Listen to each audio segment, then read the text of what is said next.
Good afternoon, everyone, and welcome to our event, NextGen, Exploring the World of Think Tanks. I'm your panel chair, Liam O'Shea. I'm in the Organised Crime and Policing team here at RUSI. We have three great panellists for you today. We have Genevieve Kotarska, a research analyst, also in Organised Crime and Policing. Maria Nizzero, a research fellow at RUSI's Centre for Financial Crime and Security Studies, and Hugh Oberlander, a project officer who works across RUSI's terrorism and conflict and cyber teams. The NextGen initiative is a RUSI-led network of young professionals with an interest in defence, security and global affairs, and offers networking opportunities, resources and events such as this one. So do check it out at rusi.org/nextgen, where you can also sign up for our newsletter to receive updates. And our next event will be on the 5th of December. Now, just to run through a few rules of engagement. This event is on record, as is the Q&A. We'll begin with a short introduction to think tanks, after which we'll have the Q&A. And these questions can be submitted through Zoom up to 10 minutes before we begin the Q&A. So I'm just going to talk a little bit about think tanks before moving on to our panelists. So think tanks are institutions that research relevant policy issues. You may be aware of obviously the best one, RUSI, and some of the others. And we provide policy guidance to governments, but also companies and corporations. And we play a really important role in leading, generating, updating public discourse. So I previously worked in government and in universities. I'd say we sit in between. And we use our skills of engagement and synthesis and communication to influence all those stakeholders. The think tank world can be quite broad. They can be very independent, like RUSI, including funding, accepting funding sources from government as well as other private entities. But some of them can also be more directly political, as indeed some of the ones that influence the recent government economic policy, which you may be aware of. So our work focuses on defence and security, but we're we're broader than a narrow focus on, say, military affairs, and we have cyber, financial crime, organised crime teams, as well as our more traditional military and nuclear teams. So anyway, that's enough from me. We're going to go over to our panellists. Our first question to them is going to be, what do you do at RUSI and how does this fit in within RUSI's wider function? So my first question, and that's over to Genevieve to begin with. Thanks, Liam. I'm hoping everyone can hear me. Yep. Yep, perfect. So I'm Genevieve Kotarska. I'm a research analyst in the Organised Crime and Policing team here at RUSI. I've worked at RUSI since February, so about 9 months now. I thought I'd start by giving an overview of the research analyst role. So research analysts are early career researchers. It's a position that's aimed at people who have some sort of research experience, but usually aren't published peer-reviewed researchers yet. And so it's a good opportunity to get experience of all parts of the research process. So I've been involved with contributing to bids, helping plan the research, implementing the research, monitoring and evaluation, ethics, and doing the actual writing. So all elements of the research process. And RUSI is also really good at offering training for early career researchers. So again, I've done a couple of project management qualifications, research ethics training, monitoring evaluation training, and other things. So it's a good opportunity to sort of expand your horizons within research. And then the other thing I'd add about the research analyst role is, as far as research goes, you're starting to specialize. So I'm in the Organised Crime and Policing team. I have like a sort of specialization within that team.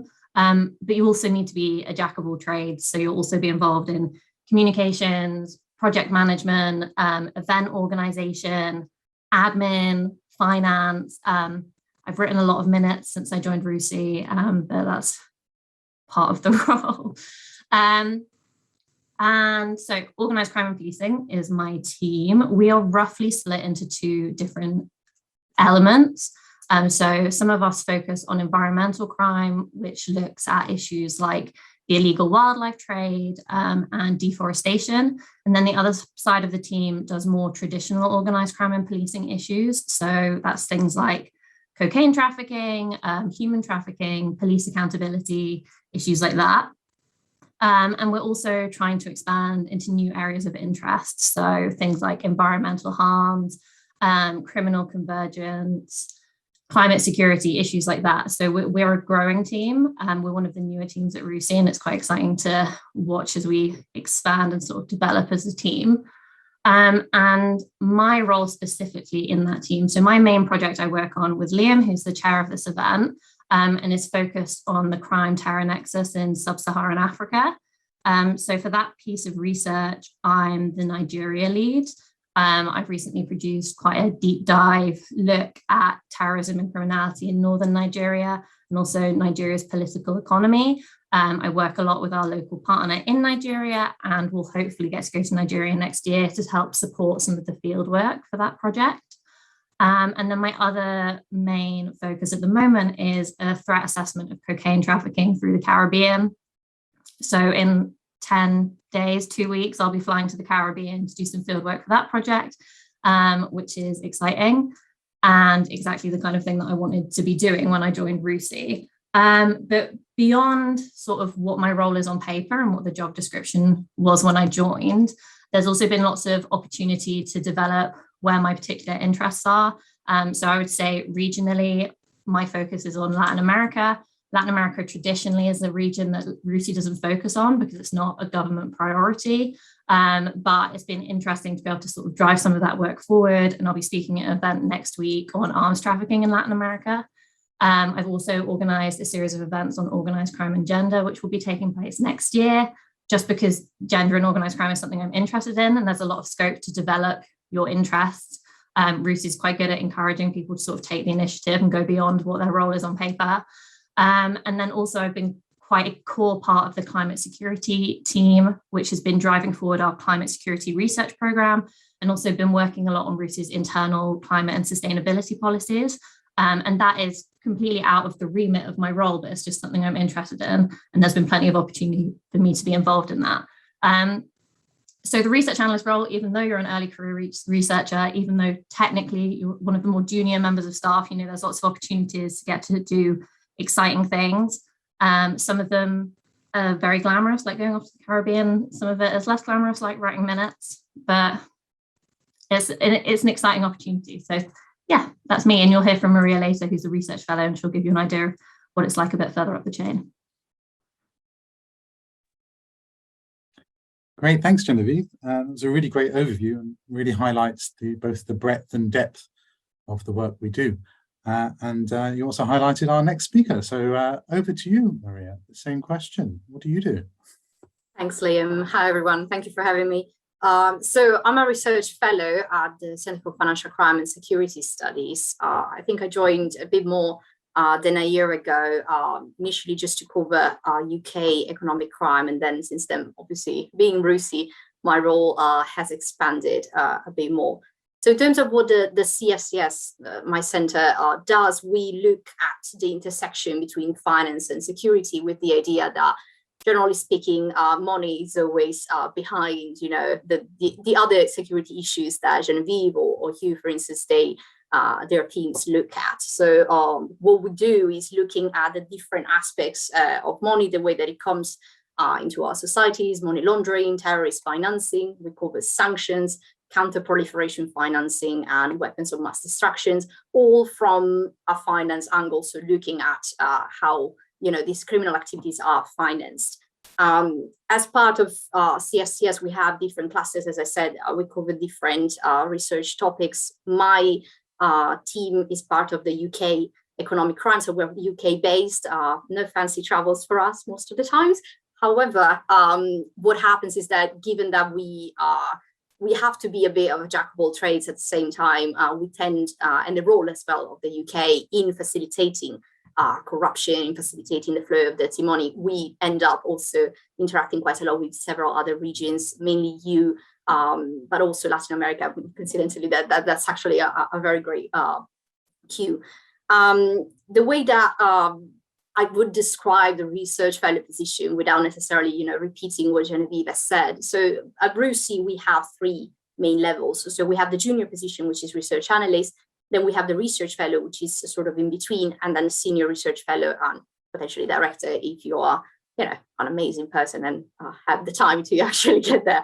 The research fellow is a sort of, I would say, not the most common position within RUSI, but quite of a default position for those people who have either the academic background and several publications, so from academic side, but also the professional experience. So it's not necessary to actually have to be a doctor to be a research fellow. I'm completing my PhD, but that's on the side.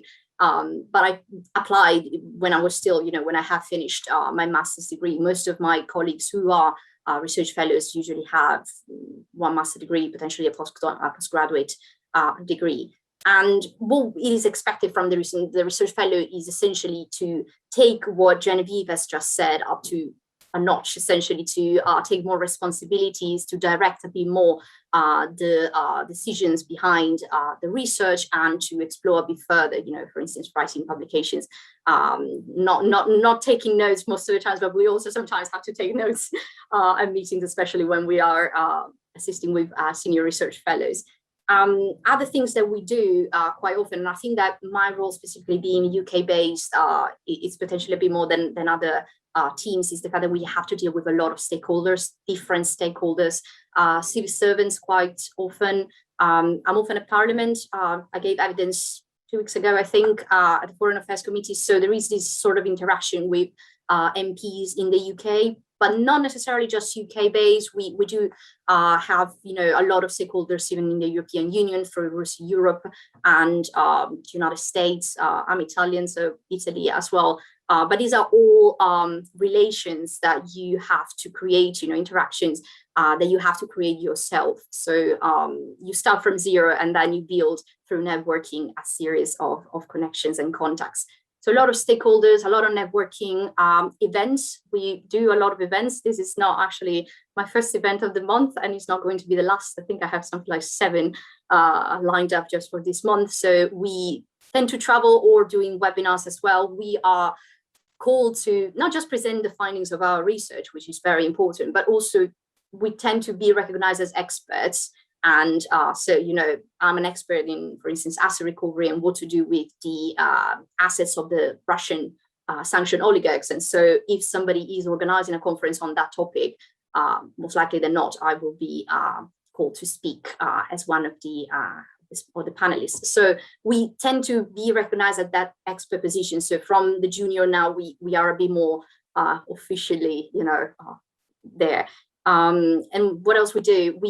We do write a lot. We tend to publish quite often, not exclusively papers, more academic style, but also commentaries. We try to do op-eds. We interact with journalists and the media a lot, just to spread a bit more our research and just generally our knowledge. And I think that's it in a nutshell. I try to not repeat too much, but happy to answer more questions later on. Thanks, Maria. That was a really good nutshell. 2 things come to mind. Like we direct research.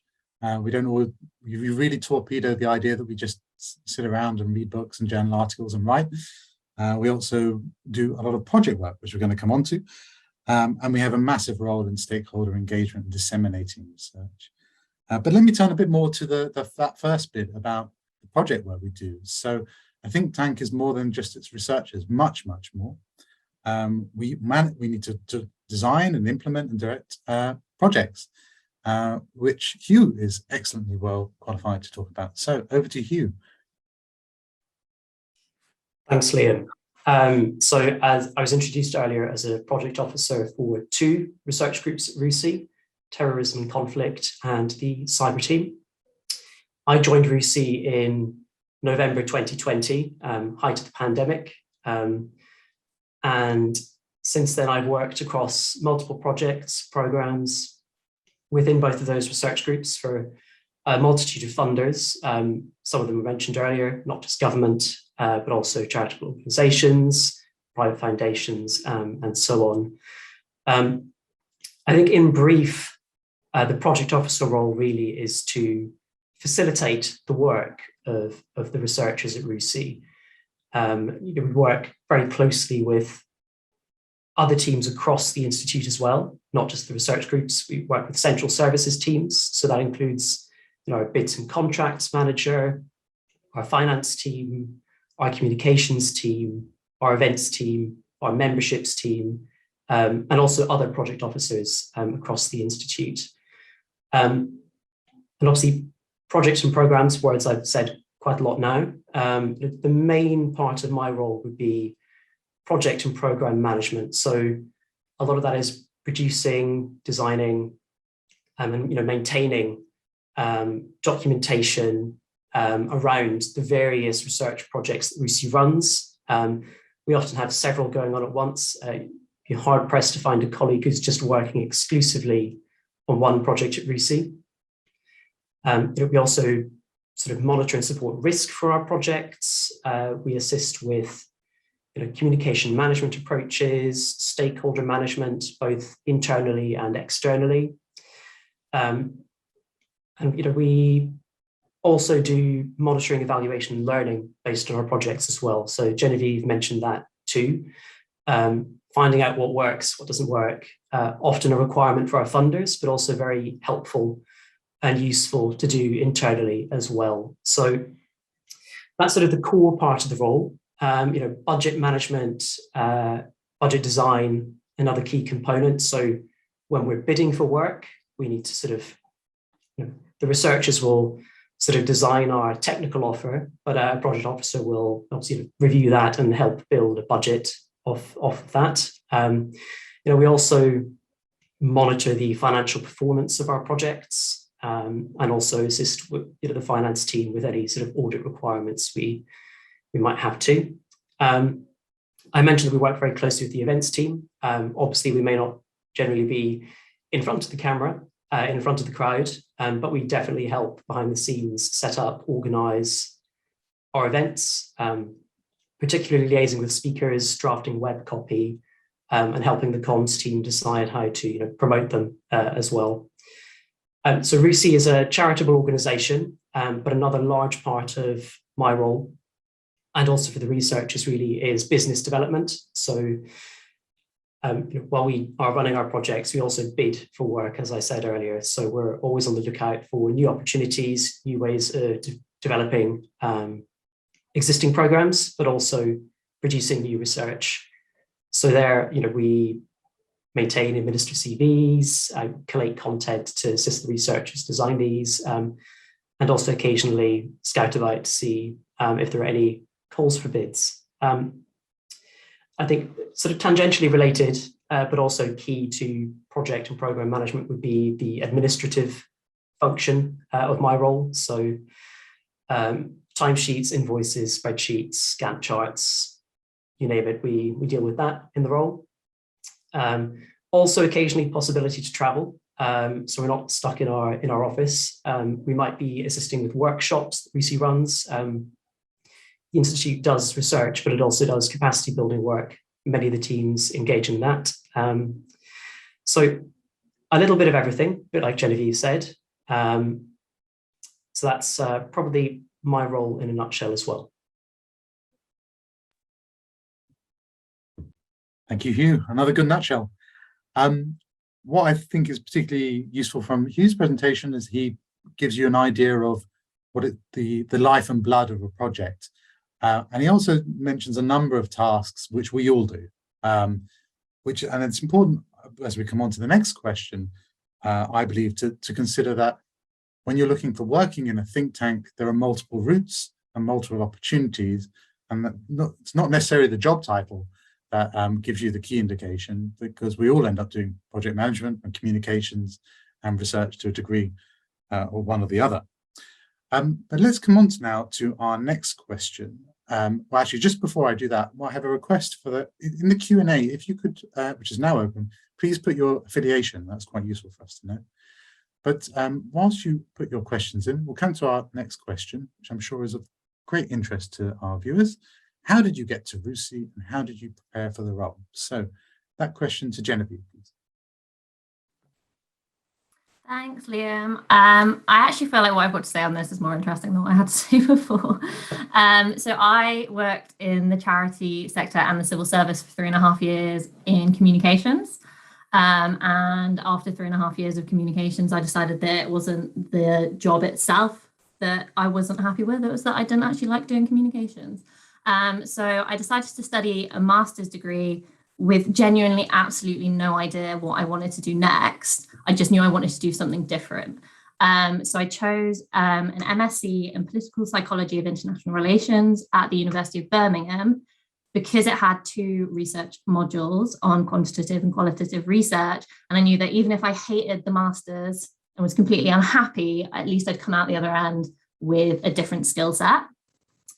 And it turned out I loved my master's and I really enjoyed doing the research. And one of my professors offered me a position helping her with a project she was running on cultural reforms and their impact on the sustainability of intrastate peace agreements. And I've continued working with her more recently on a project looking at the impact of complex crises on the conclusion of peace agreements and also on the recurrence of civil war, for which I wrote a case study on Liberia.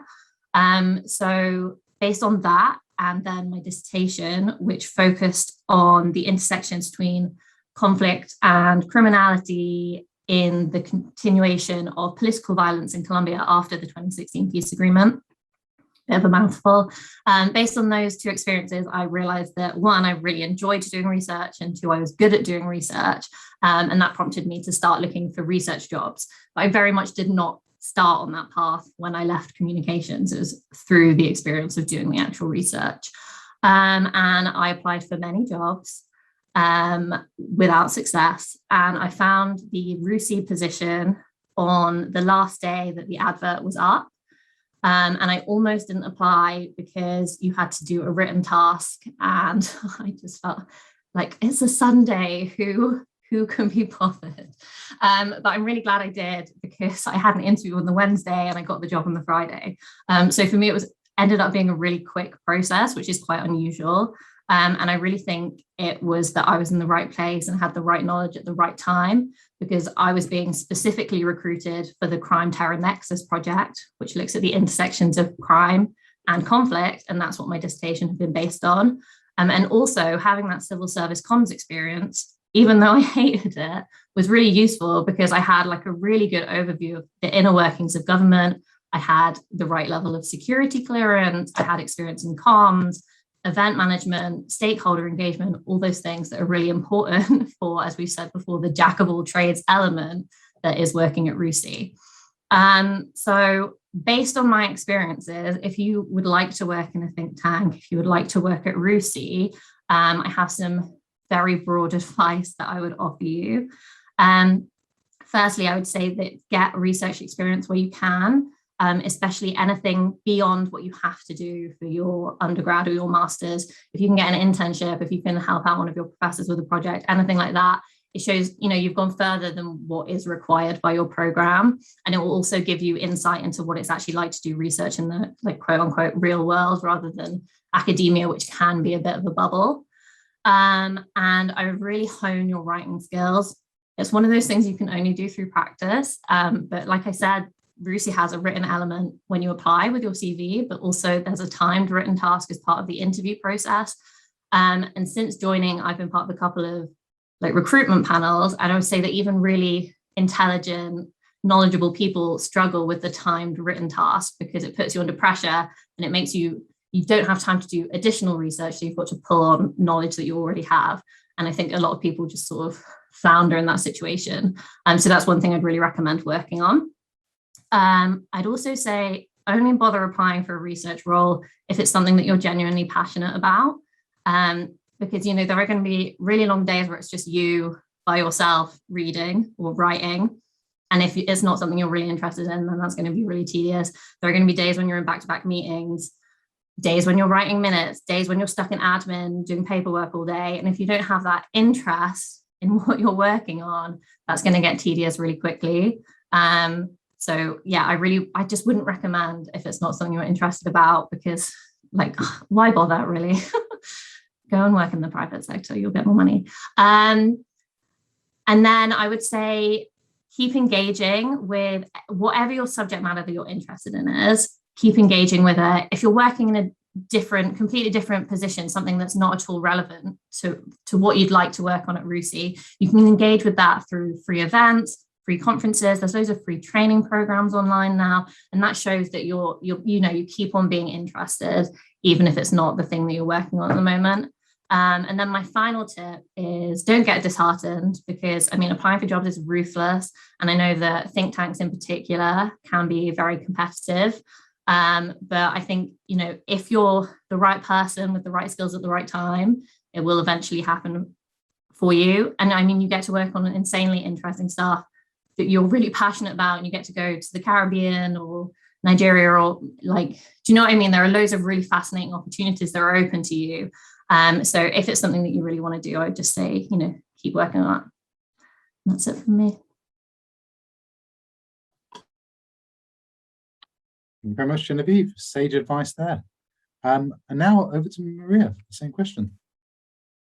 Well, what else can I add to what Genevieve said?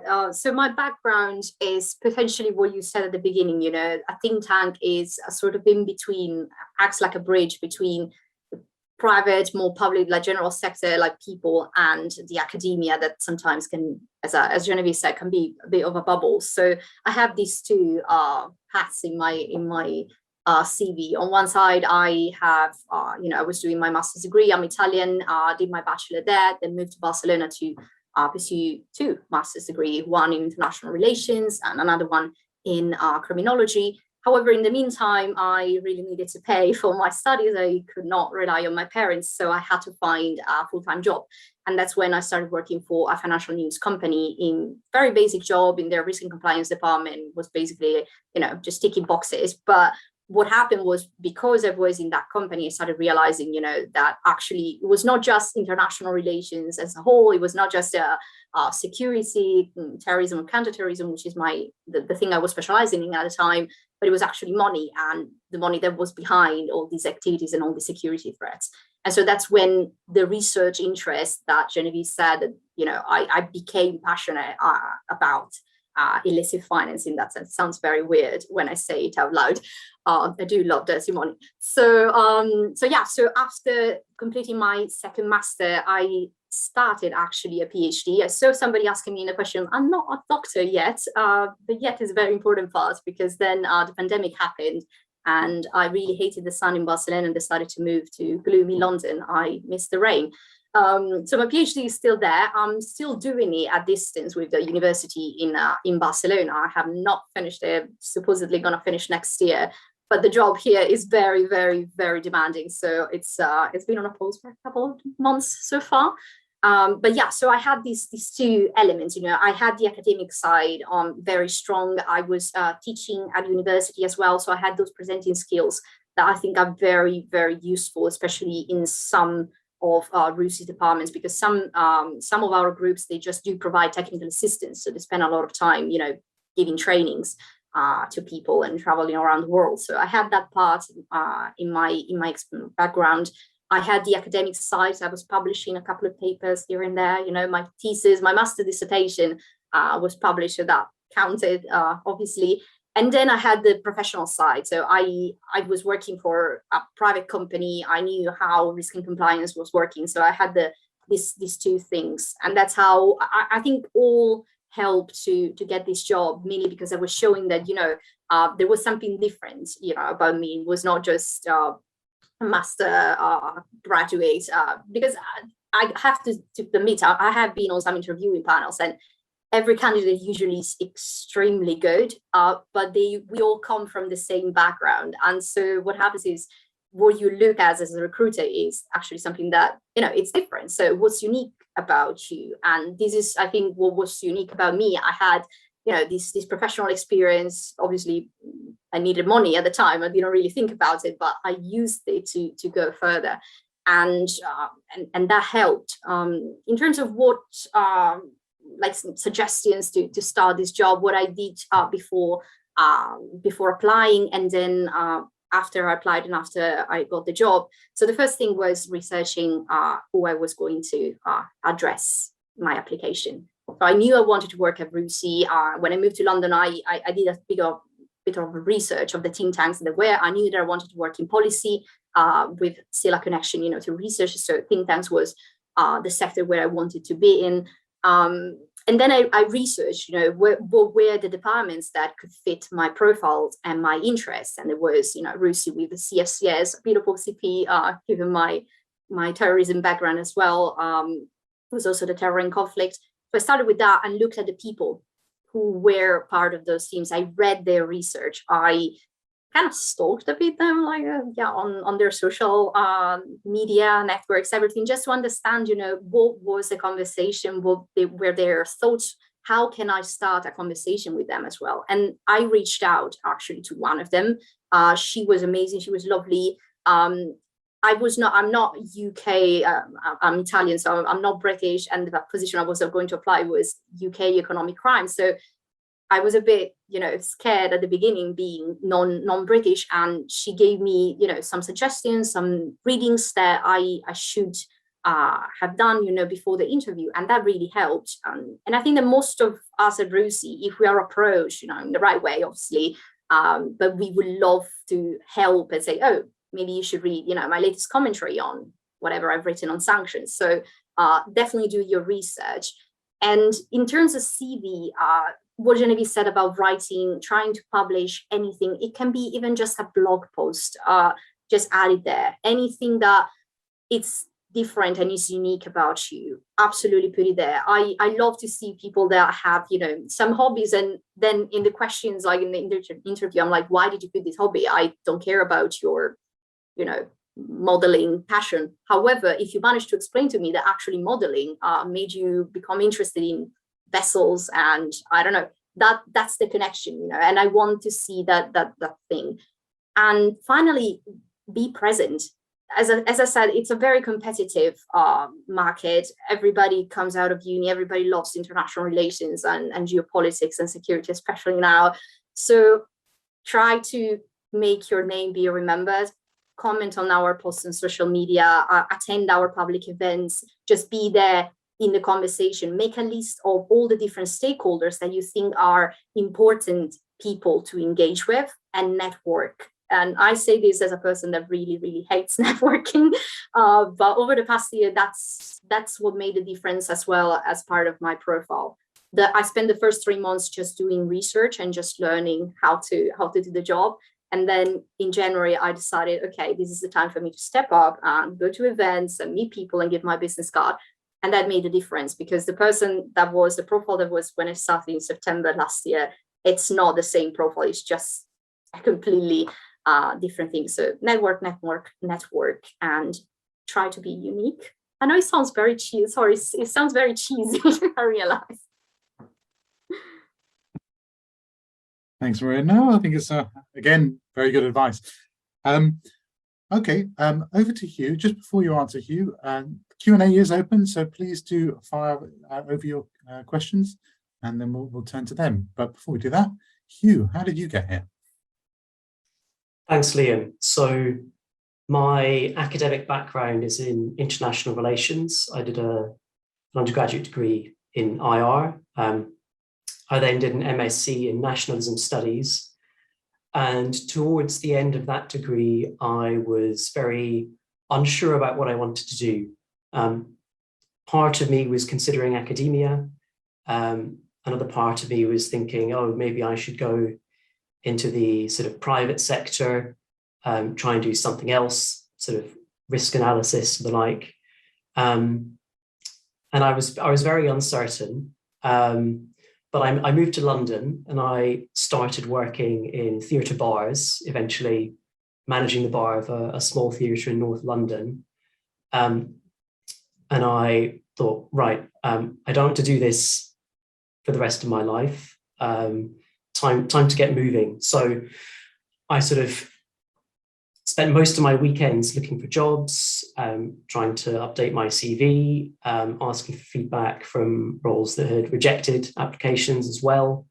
And And eventually I got a consultancy job with the Commonwealth Secretariat. For those who don't know, that's an international organisation based in London, which supports the Commonwealth's 56 member countries and coordinates Commonwealth activities. So I ended up there as an administrative and program support consultant for their education program, which was, pretty eye-opening, because that kind of role, I thought maybe I'll just do this for a year and see what else comes up. And I always sound, I think I sound a bit crazy when I say this, but I really found myself enjoying it. There was quite a lot to do. It was not just admin, and sort of there I kind of thought, well, maybe program management is something I can actually consider as a career.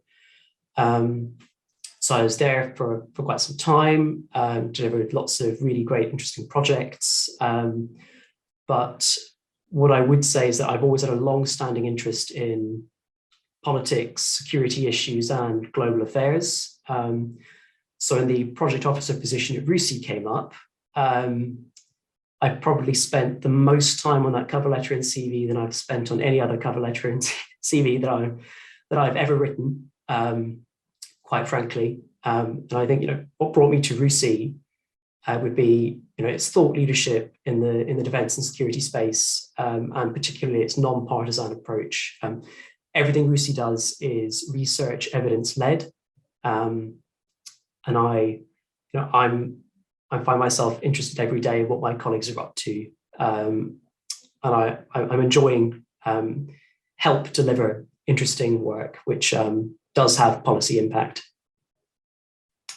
So I think, through past roles, obviously building up sort of a bank of skills is very, very helpful. I think my advice to those of you thinking of applying for these sorts of jobs is reflecting on your experiences, and Genevieve will probably recognize the acronyms I'll mention next, STAR and CAR. So this is very helpful also when thinking through your cover letter. You want to have a couple of examples in there, but you also want to elaborate in your interview. And obviously I joined during the pandemic. I had a virtual interview, really wasn't sure how it went. I think we always often feel that way. So STAR, think of a situation, the tasks you took or had to do to deal with it, actions taken, and then the results. And I think for that STAR, and CAR is basically the same, slightly shorter: context, actions, results. One thing I would say though, and many people who try and follow this framework forget, is that results can also be unintended results. They can also be negative results. So I would not shy away from talking about those and how you dealt with those as well. That's the kind of thing that potential employers want to hear. But sort of, I think, taking a few steps back, my interest in sort of the work that RUSI does, and also this sudden desire to start a career in project management, really brought me to RUSI and where I am today.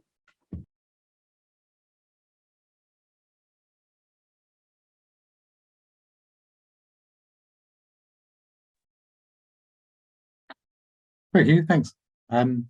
Okay, we're now over to the Q&A. So, like I said, please keep them coming.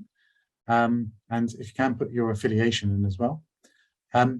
We've had a lot of questions about opportunities for students. We will come to that. But the first question is around how different it is working in a university vis-a-vis a think tank. Well, I've done both, and you don't have to do any teaching, and pay slightly better in my experience. But I'm going to put it over to Maria to give you a better answer. No, it's a great answer, actually. Yes, you don't do the teaching most of the times, at least, and it's better paid, at least from where I'm from. So being Italian and having lived in Spain, those are not places where you want to be an academic. But still, yeah, the main difference, I think, is the contact that you have with policymakers and different stakeholders. I think that what happens when you are an academic is you have the tendency of being a bit in your own bubble. It's very theoretic. And this is something that I actually see a lot with students coming out, just from uni in their writing. They all talk about the theories of international relations, which are very great. And as a PhD research like students as well, it's an important part. But when you are there to do proper policy making, you might want to find something that it's a bit more tangible and a bit more concrete in that sense, and more pragmatic. So I think that that's the main difference. In academia, you tend to ask a lot of questions, ask a lot of research questions that can end up being just research for the sake of research, while in a think tank, you also have to do the research, but also translate it into words that are digestible by policymakers. Most of the times I see my research, summarizing 5 bullet points, and that's an art in itself, butchering your work to make it understandable. But it's also good because once you have to deliver, then you know where to find the right keywords and the right elements. So that's definitely an element. There is some teaching sometimes, some people in the think tank, at least at RUSI, as I said, they do provide trainings. So there is a teaching situation, but more upper level to officials, for instance, stakeholders from the private sector and public sector as well. So that's also an interesting side, I'd say. Yeah, thanks, Maria. Definitely have much more policy engagement in a think tank. Our next question is, which non-think tank organisations interact with RUSI and which do not? That includes public sector, private and defence, non-defence, NGOs, law enforcement. So I'm going to go to Genevieve first on that one. Yeah, the other teams may have something to add, but I would say that there aren't any sectors that we don't engage with. We engage with people from lots of different sectors. It does differ slightly depending on the team. So the Centre for Financial Studies probably engages more with the private sector than the Organised Crime and Policing team. But then the Organised Crime and Policing team runs something called the Strategic Hub on Organised Crime. And through that, we engage with lots of practitioners across law enforcement. And we also work a lot with the civil service, governments, the public sector, and also with NGOs. NGOs are often our in-country partners. We often coordinate with NGOs on the bids that we contribute to. And one of our main donors is, we get lots of funding from various governments. So in the UK government, but the US, the Norwegian government, across the world. So I definitely wouldn't say there's a sector that we can dismiss working with, but it really depends on sort of what your project is working on and the kind of focus that your team has. Thanks. Hugh, do you have anything to add, or Maria? Go to Hugh first. Thanks, Liam. I think I'd second what Genevieve said about RUSI will engage with many organizations, and they will also try and engage with us.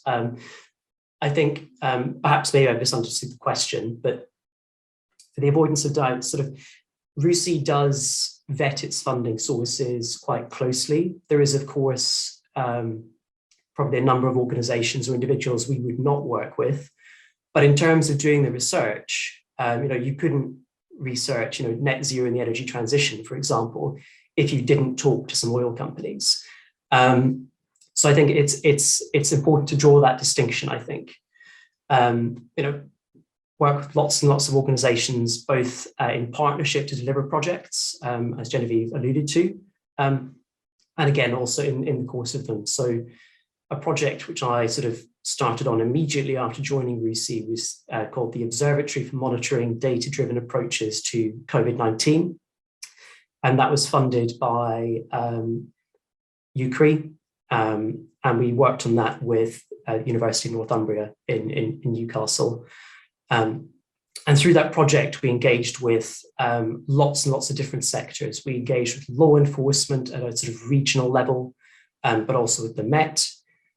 We engaged with the health sector, both private healthcare providers and also the NHS and the various bodies that have been set up by the UK government to sort of manage its approach to the COVID-19 pandemic. But we also worked with, human rights organizations who had concerns about the amount of data that was being gathered during the pandemic as well. So that's sort of just one example of the range of people we might encounter, either to deliver a project, but also to actually conduct the research. Thanks, Hugh. Maria, did you have anything to add? No, not really. Just that, yes, we do have, we do our due diligence. We actually have just recently hired a due diligence manager just to vet our funders. So. Well, we've had a number of questions about opportunities, and I think roughly we've got a couple of different audiences for those who are current grads and new grads, and those who are PhD students or even considering postdocs. So I'm going to ask the panel for what opportunities there are for students and professionals at these different levels, and perhaps if they could give a bit more tailored advice to those. So we're going to start with current grads current students and new grads. What opportunities are there at RUSI for these, and also what advice, tailored advice to that audience would you give? So I'm going to go to Genevieve, and then Hugh, and then Maria. I'm going to ask the same question, but for later stage students. Thanks, Liam. So I'm not sure about the internship opportunities at RUSI, but I'm hoping someone else will cover that. As far as current students or new graduates, as I've said before, I would really recommend engaging with RUSI through the events we do. You're already doing well because you're at this event. And then as far as the opportunities go, I mean, it depends what kind of role you're going for. I believe, though I could be wrong, that pretty much everyone in a research role will either have a master's degree or equivalent experience. So if you're an undergraduate hoping to get into a research position at a think tank, I think considering doing a master's degree is probably a really good first step, because you do get that more sort of in-depth experience of doing research compared to an undergraduate degree. If you've just finished your master's degree and now you're thinking about next steps, like I said earlier, I really think just try and build up those writing and research specific skills. But also, I think all of us have made the point that you'd be surprised how many people get into RUSI on the back of unique experiences and transferable skills. So nothing you do next is going to be completely invaluable. But it's just, if you're doing something that does not directly align with a research position, I would suggest keep carrying on engaging with the subject matter that you're interested in through extracurricular activities. Thanks, Genevieve. Hugh. Thanks, Liam. So obviously lots of ways to engage with RUSI if you're not sort of part of the organization. We obviously have our events, and many of our publications are free. I believe in our website, if you're interested in writing, you can also pitch a commentary to RUSI. Those are not sort of all written by RUSI researchers. I think also, there's also the memberships angle. So obviously some of our events, some of our publications are available to members, paying members of RUSI. And RUSI has always been a membership organization since it was founded. So that's another way of engaging with the researchers and the research, which is not requiring you to be an employee. I hope I've answered the question, Liam. You have, Hugh, thanks. So Maria, we've got the same question, but targeted at those who are PhD students or considering postdocs. So yeah, over to you. I mean, I think that actually is the same type of advice that I would give to somebody who has an undergraduate degree or is a master student, in the sense that, again, we have some people who only have an undergraduate degree but have some professional experience on the side. We have people who are doctors and that always worked in the academia and that joined the think tank world a little bit later on. So it's not necessarily, it's all a matter of how well you're capable of selling yourself and finding, that unique aspect that I was saying at the beginning. What I would say and my recommendations for PhD students and, people who already with an academic background is try to understand that policy is different than research, than academic research. So the language is going to be very, very different, and the process behind it, it might be different. And so you have to adapt a bit, especially at the beginning. It sounds extremely weird to have, condensate everything in a couple of pages when you have to, you feel like the urge of actually explaining all these definitions. Policymakers are not going to care. You need to go straight to the point. So that is potentially a bit of a shock initially, as well, in the way that you talk and, you give a conference. If I were to give a lecture to my students, I will be much more, I don't know, more serious potentially. But now I learned that actually policymakers do enjoy when you are more relaxed and you have this sort of not really informal, informal conversation with them. So think about the language that you're going to use. Think about how you can translate what you are studying in your research in more layman term, if you want to say it this way. And if I can actually say something to the undergrad and to the master students, again, engage in any possible way. Like, we will live in the 21st century. It's amazing how much you can achieve with social media. If you don't manage to get on the publications that we have the RUSI journal, which is also another option that you can try. We have the RUSI commentaries, but if in case you're not accepted on that, just send us your article. I just might even read it, Sometimes I have 1 hour to spare and I will be very happy to just, go through it and say, this is actually a very good idea. Or write a LinkedIn post and just send it there. So you can have something to back, your experience. And I think that anything that is a way to sell yourself is going to work. Thanks, Maria. I want to take us back a bit, actually, to what it's like to work in a think tank, because we've covered a lot about how you get there and roles and opportunities. And the question I had was, what surprised you about working in a think tank? If you could go back in time to your pre-think tank self and take yourself out to where you are now. So I'm gonna do a slightly different order. I'll go Hugh, Maria, and Genevieve this time. So Hugh. Thanks, Liam. So immediately what comes to mind is how engaged everyone is in the subject matter, regardless of which role they're working at in the organization. You can have extremely interesting conversations with all your colleagues, really, about current events, current affairs. What I would also add is that RUSI is a fairly flat organization. I came from a consultancy at a pretty bureaucratic organization. RUSI allows you a lot more flexibility and opportunity. You can make suggestions regardless of your level of seniority. So it's a relatively flat organization. That surprised me. And again, there is a relative culture of openness, really, to suggestions from colleagues across the institute. So that was something that surprised me, certainly. Thanks, Hugh. Maria.